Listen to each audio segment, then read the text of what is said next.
Yeah, you're seeing it right. Your boys for prize picks. Put in $5. Win or lose, you get $50 back. It's free bread, man. Go ahead and get the free bread at prize picks, baby. Use code CDotty when you're making your account. CDotty. YouTube. What's getting to? It's your boy Crime Dotty today. We got security guard makes a middle schooler his mating slave for years. Got a very interesting case here today, man. On order 25,000. Let's go ahead and get into it. This is somebody named Story Explain YouTube channel. I never reacted to it, so we're gonna see what this video is looking like. See if we keep watching. Let's go ahead and get into it. It's an incident concerning my daughter. One day she just up and disappeared. There were posters put all over the United States looking for Tanya. A body was found in the McKeesport cemetery. The victim was approximately Tanya's age, approximately her same height, same hair color. My thoughts immediately went to it might be Tanya. Tanya Nicole Cash was born and raised in the serene town of Monongahela, Pennsylvania. Hold on, Nestled wait. in a quiet corner of He the killed her state, too? life in Monongahela was laid back. For the first 8 years of her life, she lived in the bubble of a happy family. However, Tanya's childhood took an unexpected turn when her mother, Sherry, began exhibiting alarming behavior. She began lashing out at Tanya. This kept happening until one day she attacked her daughter. Tanya's father, Jerry, was deeply concerned for his daughter's safety. He involved the authorities and removed Tanya from the unstable environment. Good. This rupture in their family left Tanya with mixed emotions. W-pop. Jerry's decision aimed to protect her. Her parents' separation took a toll on her as she grappled with the dissolution of her once happy family. In 1995, Jerry sought legal separation and won full custody of Tanya. Determined to forge a new path, he found companionship in Joanne, whom he met through a dating service. Bringing Tanya with him.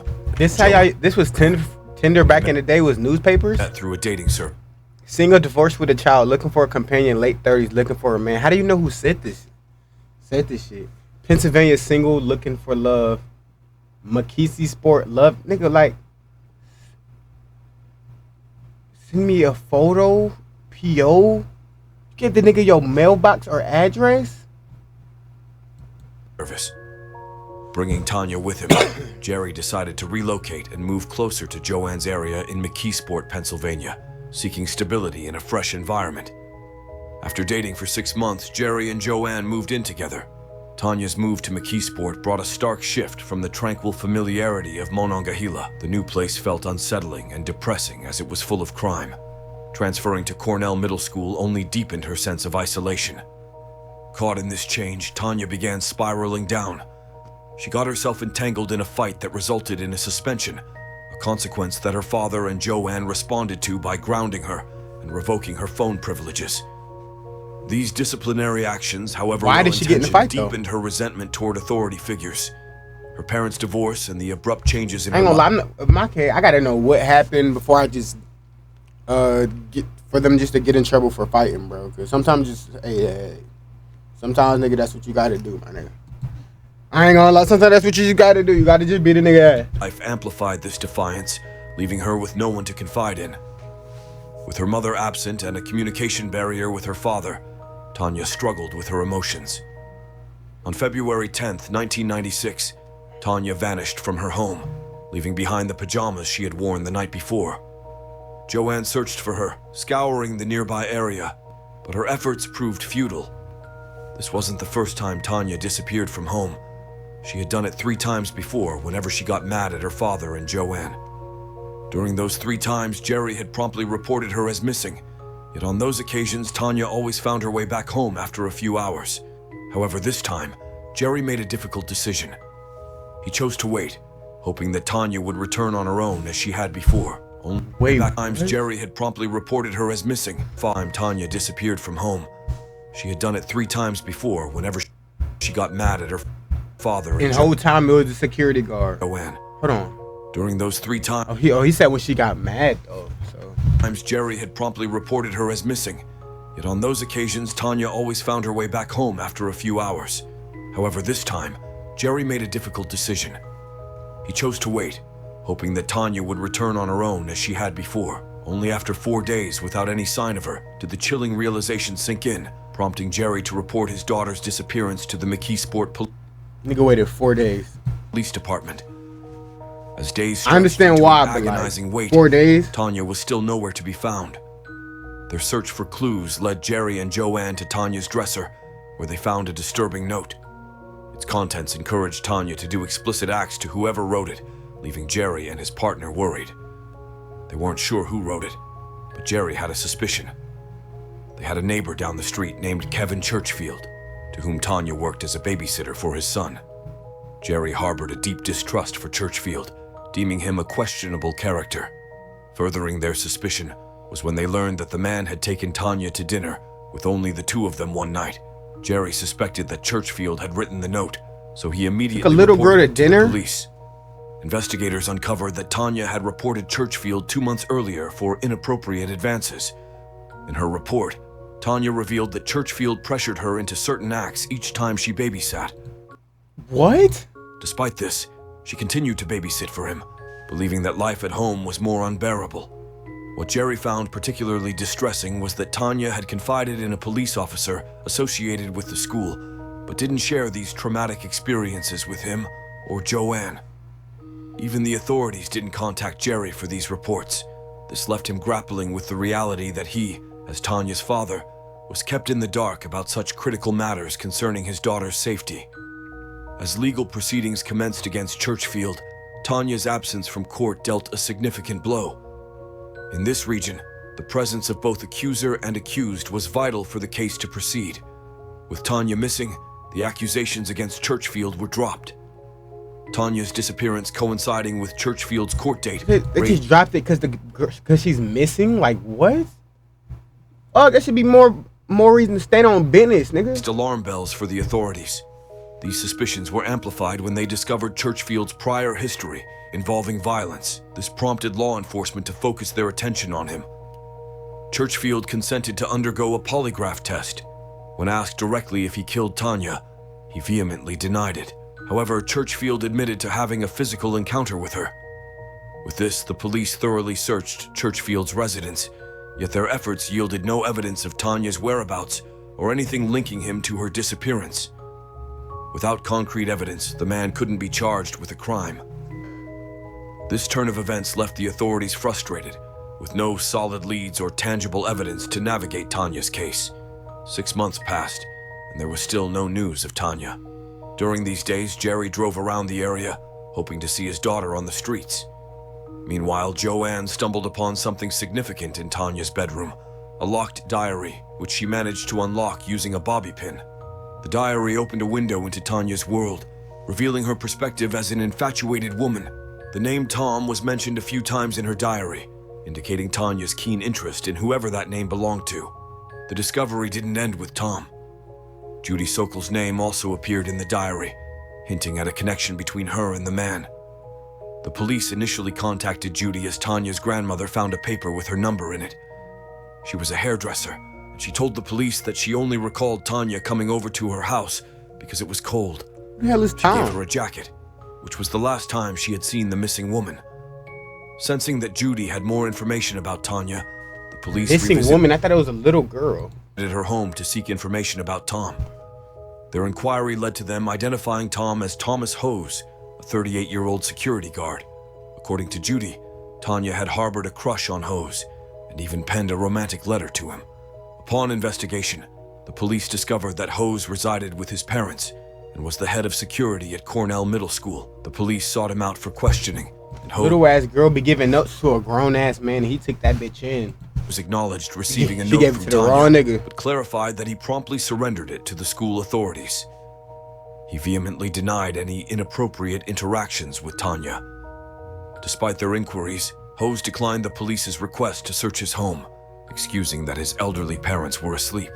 The authorities verified to the school that Hose had indeed turned in the note from Tanya, so they redirected their focus away from him. After that, no new leads came up for 2 years. Jerry felt abandoned by the McKeesport Police Department. 2 years? The once regular updates had ceased, leaving him convinced that the case lacked the attention it deserved. On July 6, 1998, more than 2.5 years after Tanya went missing, a grim discovery shook the town. Cemetery workers stumbled upon the decomposed body of a woman in McKeesport Cemetery, merely a mile from Tanya's home. The body was roughly Tanya's age and shared her height and hair color, but the decomposition made identification challenging. How did y'all not find it? Why did it take 2 years to find The authorities found a it? name inside the body's jacket, leading them to link the deceased to Kimberly Krim, who'd been missing. It took 2 years for y'all to find a body at a cemetery? But the decomposition made identification challenging. The authorities found a name inside the body's jacket, leading them to link the deceased to Kimberly Krim, who'd been missing for days. Dental records eventually confirmed the body as Kimberly's. And though the cause of death remained undetermined due to decomposition, signs of an attack were evident. As investigators delved into Kimberly's case, they unearthed a disturbing pattern. In 1995, another young woman was found dead in the McKeesport area, Anna Marie Callahan, who was only 2 years older than Tanya. All that three middle victims school? were students who attended Cornell Middle School, shared similar ages, and were troubled youths. The possibility of a serial killer emerged, and concerns grew that Tanya might have suffered the same fate. Panic rippled through McKeesport, and this reignited interest in Tanya's case. An age progression photograph of Tanya was created and plastered on posters nationwide, including on over 400 million milk cartons. Despite this widespread effort, interest dwindled as no leads surfaced. 10 years passed, and there were still no signs of Tanya. 10 Her years? father reluctantly came to terms with the possibility that she might never return. Then, on March 21st... like, bro, after 10 years, bro, duh, my nigga, I'm not gonna lie. But, like, bro, 10 years I haven't found shit? Yeah, this oughta been, like, fuck it, bro, it's raps, like. 2006, the police received a call reporting Tanya's whereabouts. She was allegedly being held captive at the residence of Thomas Hose, the security guard from Cornell Middle School. Swiftly responding to the call, the police arrived. The house that was at when he said my grandmothers was asleep, my nigga? The nigga she gave the note to, that he turned it in? Arrived at the location. They knocked, and a woman answered the door. When questioned if she was Tanya Cash, she confirmed her identity. Jerry and Joanne were notified of Tanya's rescue, and they immediately went to the station to reunite with their daughter after 10 long years. When I seen her, it's just like, wow. 10 That years? was one of the best moments Did she want to stay there? of my lifetime, right then and there. The following day, Tanya recounted her harrowing 10-year ordeal to the police, shedding light on the years of captivity and the circumstances that led to her reappearance. The reason why I said that she want to stay there, because she just answered the door like it was nothing, right? Like she could have just been, I don't know. Met Tom Hose. He was my middle school security guard. He kind of looked at me and he goes, "You're new here." And I said, "Yeah, I am." Then we started to talk. He made it seem like he genuinely cared. He was like super nice and he made me laugh. After moving to a new town and school, Tanya sought solace in the company of a 38-year-old man who flirted with her. She would look through the window of her classroom where Hose would pass by, staring at her and giving her a wink. Their relationship deepened as they got to know each other better. They started to have private conversations, and Hose would say words that made Tanya feel special. He even let her go unpunished when he caught her skipping class. Being the head of security coupled with how he made her feel, Tanya viewed Hose as her protector. She would talk to him about how horrible her life was at home.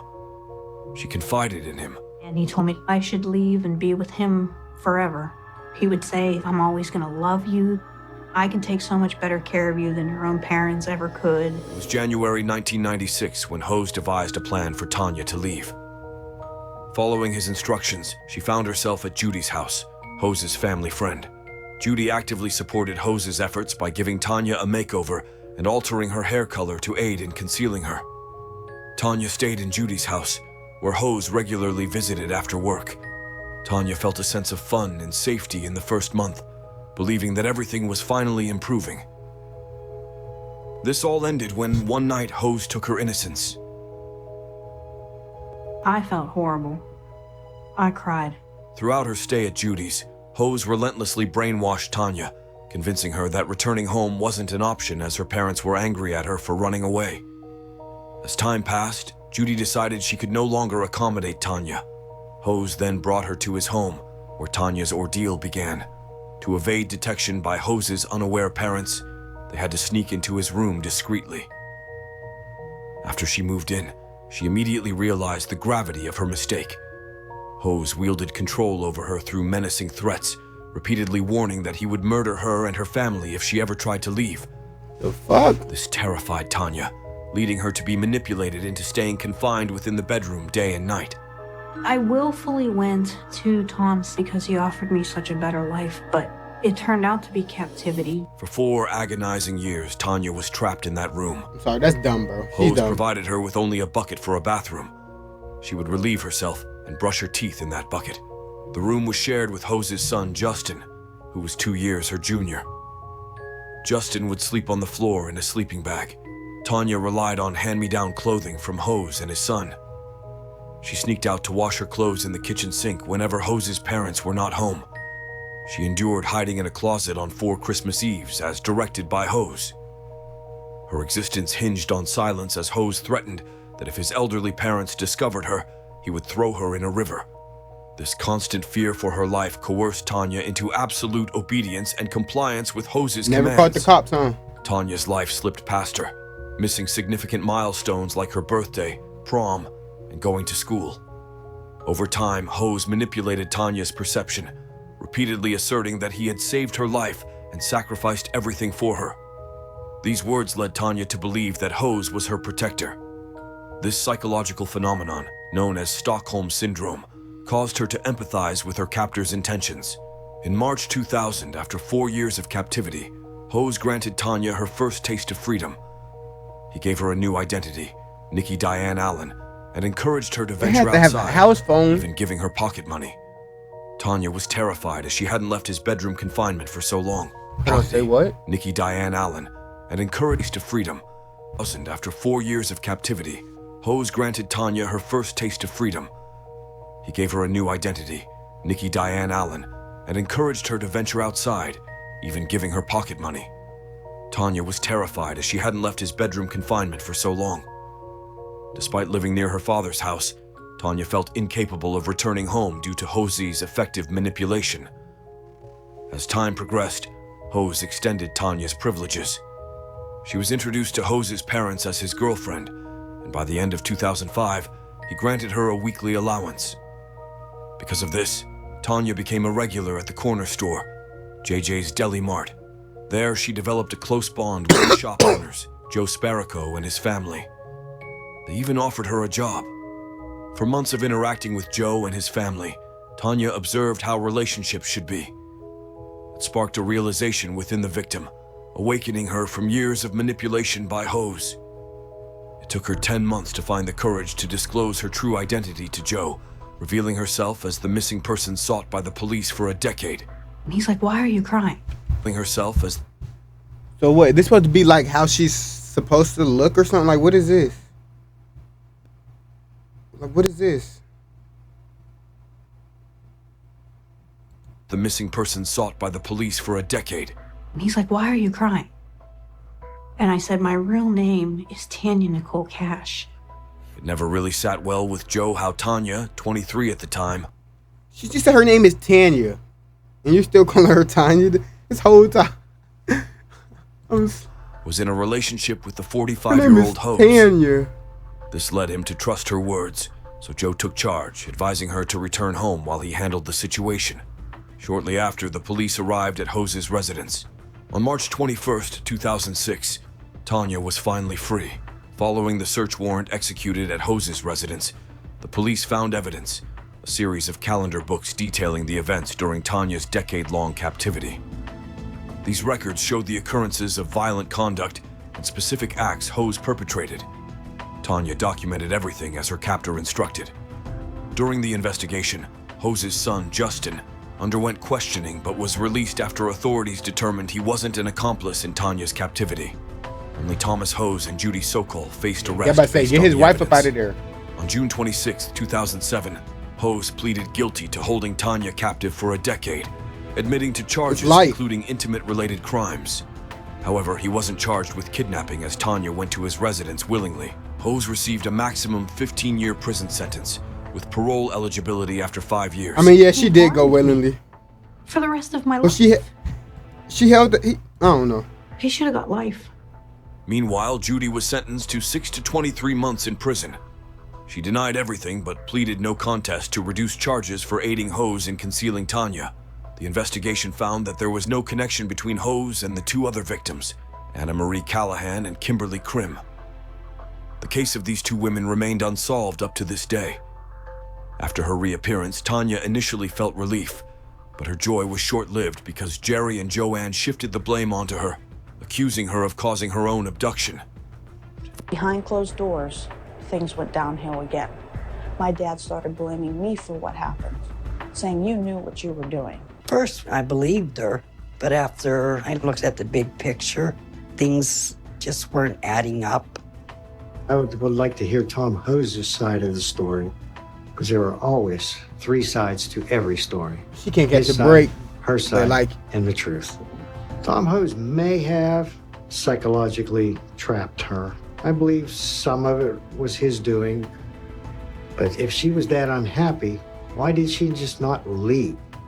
She could have left at any time. She did, dumbass. And she's a fucking little ass middle schooler, you dumb bitch. I smacked the shit out your old ass Jerry. That's my belief. Following this, You named many your people daughter doubted her Tanya account. instead of Tanya. One of them was a woman who lived across from Hose's house, who claimed to have seen Tanya seemingly content in his bedroom. The woman discredited the victim's supposed Stockholm syndrome. She cited that the house was so small that any noise couldn't be concealed. To her, it was improbable for Hose's elderly parents to be unaware of her presence upstairs. A lot of people at the time doubted Tanya's story, and I think that's unfair to her. She was under this guy's spell for such a long period of time that she lost a sense of reality. In 2011, Tanya authored Memoir of a Milk Carton Kid, detailing her harrowing 10-year captivity, which earned a place on the New York Times I ain't bestseller gonna lie, whole time, bro. She has so many chances to go back home, bro. I'm not. list. She aimed to inspire and offer hope to people that there was a light at the end of the tunnel. She lived less than 2 miles away from her home. She got money to go out by herself and shit. Like, come on, bro. She still went back home every day. She shared how her troubled childhood made her Not susceptible home, to but Hose's manipulation. Hoes home. If my father would have paid attention and been a father to me, and this never would have happened to me. I'm sorry. I can't do it. I can't. Like, there's no way you're blaming your pops for you running off with the fucking with the old man that kept you hidden from the cops. How the fuck you blaming your dad for that? I can't watch this. I'm sorry. Raged Jerry and Joanne, who sued Tanya for defamation. Tanya blamed me. She blamed Joanne. You sued your and daughter? blamed everyone else.